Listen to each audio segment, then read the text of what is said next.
एक बार एक भिखारी अपने जीवन से परेशान हो चुका था, क्योंकि उसे अपने जीवन को चलाने के लिए भीख मांगनी पड़ती थी।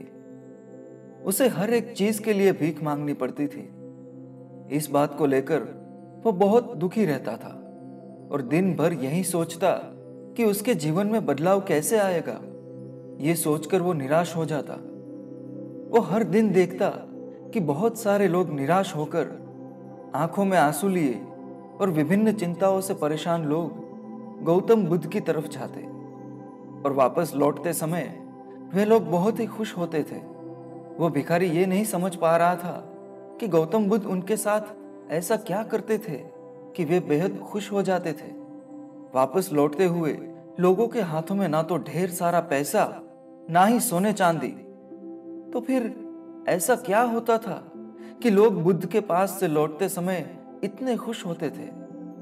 ये सब सोचकर उस भिखारी ने भी निर्णय किया कि वो भी महात्मा बुद्ध के पास जाएगा और देखेगा कि ऐसा वहां क्या हो रहा है कि दुखी लोग उनके पास जाकर खुश हो जाते हैं। वो बुद्ध से मिलने के लिए उनके पास चल पड़ा।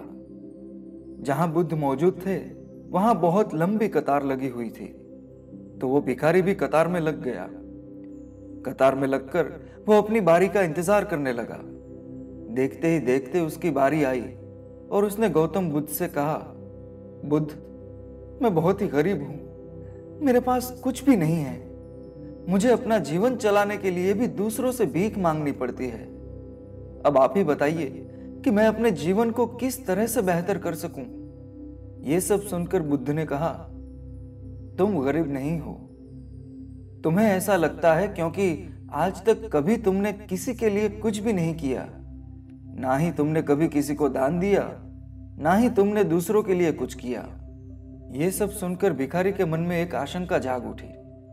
अपनी आशंका को दूर करने के लिए भिखारी ने पूछा, मैं तो एक भिखारी हूं, मैं लोगों को दान कैसे दे सकता हूं और कैसे लोगों की सहायता कर सकता हूं। मुझे तो खुद अपना जीवन चलाने के लिए भी दूसरों से मांगना पड़ता है।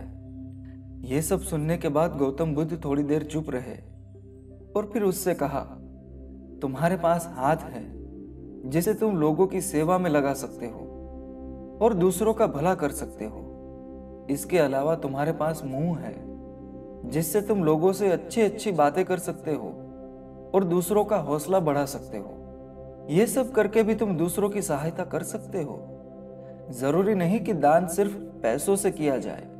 हम चाहे तो हम शिक्षा का भी दान कर सकते हैं, चाहे तो अन्न का भी दान कर सकते हैं। ऊपर वाले ने अगर किसी को पूर्णतः अच्छा शरीर दिया है तो वो गरीब नहीं है, वो सिर्फ दिमाग से गरीब है।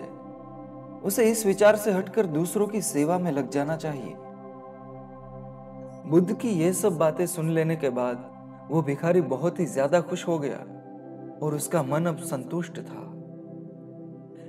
दोस्तों, इस कहानी की तरह हम सब भी इस बात की चिंता में समय बर्बाद करते हैं कि हम गरीब हैं, लेकिन यह सत्य नहीं है। सत्य तो यह है कि जब तक हमारा शरीर पूरी तरह से बेहतर है तो हम उसका उपयोग करके आगे बढ़ सकते हैं और खुद के जीवन को बेहतर बना सकते हैं।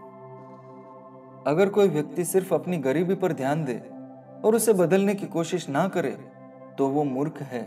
इसके अलावा हमें यह भी सीख मिलती है कि दान सिर्फ धन का ही नहीं, शिक्षा, भोजन, अच्छे विचार आदि का भी किया जाना जरूरी है। अगर आपके पास धन नहीं है तो आप शिक्षा का दान कर सकते हैं या फिर आप दूसरों के लिए अच्छे विचारों का भी दान कर सकते हैं। इससे समाज बेहतर होता है